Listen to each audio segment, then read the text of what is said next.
உறவுகள் அனைவருக்கும் வணக்கம். இன்றைக்கி பார்த்தீங்கன்னா நம்ம ஏரியில் கிரிக்கெட் விளையாட போன இடத்துலேருந்து போன வாரம் எடுத்துன்னு வந்தது போல் ஒரு 15 வாட்டர் கேன் எடுத்துன்னு வந்தேன். 2 லிட்டர் வாட்டர் கேனு மரக்கன்று போட்டு மாற்றி வைக்கிறேன். அதில் ரெண்டாவது இந்த உரம் பார்த்தீங்கன்னாக்கா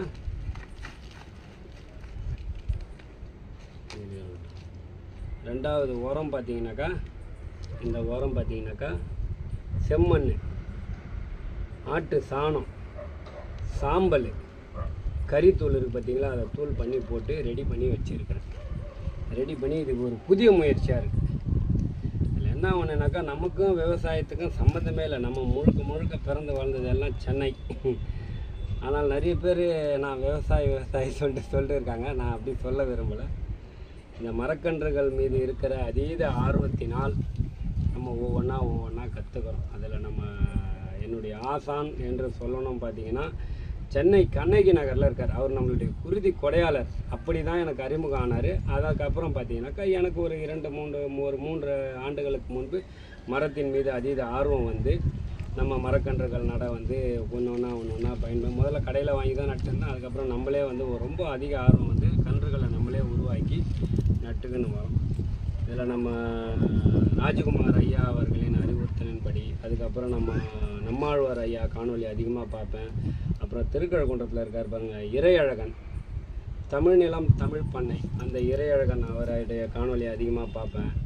அதுக்கப்புறம் நம்ம சாலவாக்கம் பக்கத்தில் இருக்கார் மரம் மாசிலாமணி, எழில்சோலை, அவங்க அந்த இதுவை பண்ணையை சேர்ந்தது மரம் மாசிலாமணி. இவங்களுடைய காணொலியெல்லாம் நான் அதிகமாக பார்த்து நமக்குள்ளே வந்து இந்த இன்னும் அதிக தேடல் அதிகமாக இருக்குது. அதில் இந்த உரம் மண் மிக்ஸ் பண்ணி இப்போ நம்ம வைக்கிறோம். இதனுடைய வளர்ச்சி எப்படி இருக்குதுன்னு பார்ப்போம். அதுக்கு தான் வந்து பார்த்திங்கன்னா நான் நிறைய மரக்கன்றுகள் நிறைய வைக்கிறோம்ல. இதுக்கு முன்னாடி நிறைய உரம் போட்டு மிக்ஸ் பண்ணி வச்சோம். அதுக்கு தான் இந்த ஸ்டிக்கரை பிக்காமல் இந்த உரத்தில் இதை வைக்கிறது. அதுமாதிரி ஒவ்வொன்றுத்துக்கும் ஒரு அடையாளம் வச்சு எது நல்லா வளர்ச்சி அடையுது பார்ப்போம். ஏன்னா பெரும்பாலும் விவசாயிங்க அவங்க சின்ன வயசுலேருந்து பார்த்திங்கன்னா அவங்களுக்கு எல்லாமே தெரியும், நமக்கு எதுவும் தெரியாது. அதனால் ஒவ்வொன்றா நம்ம இப்போ தான் வந்து என்னை பொறுத்தவரையிலையும் இதெல்லாம் எனக்கு வந்து ஒரு ஆராய்ச்சி மாதிரி தான். ஒவ்வொன்றா நம்ம வந்து இதை கற்றுக்கிட்டு வரோம். எதிர்காலத்தில் நம்ம அடுத்த தலைமுறைகளுக்கு சொல்லணும்ல, இந்த மாதிரி நீங்கள் மிக்ஸ் பண்ணி இந்த மரக்கன்று வச்சு வளர்த்தீங்க அப்படின்னா சின்ன பையில் நல்லா வளர்ச்சி அடையும் அப்படின்னு நம்ம அடுத்த தலைமுறைகளுக்கு சொல்ல வேண்டியது நம்மளுடைய கடமை. அதை நான் கடமையாக நினைக்கிறேன். அதன் அடிப்படையில் ஒவ்வொன்றா நம்ம பண்ணிட்டு வரோம். ஆரம்பத்திலலாம் வந்து எனக்கு ஒன்றுமே தெரியாது. இப்போ ஏதோ ஓரளவு கற்றுக்கணும். அதான் பெரியவங்க சொல்லுவாங்க, கட்டுறது கைமண் அளவு, கல்லாதது உலக அளவுன்னு சொல்லுவாங்க. அந்த மாதிரி தான் நம்ம ஒவ்வொன்றா கற்றுக்கணும் வரோம்.